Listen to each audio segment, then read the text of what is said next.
Not long ago, there was a family. They had just bought their dream home. Or so they thought. What was it, haunted? Nobody knows.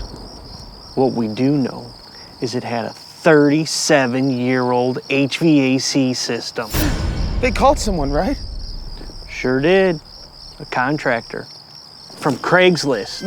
No! Yeah, contractor put in some nice-looking equipment, but it wasn't sized properly. Oh, my God. The ductwork couldn't handle the system. They left without testing any of it. Didn't even say goodbye.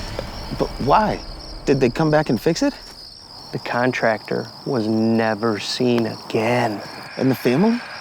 Well, their dream home became a nightmare.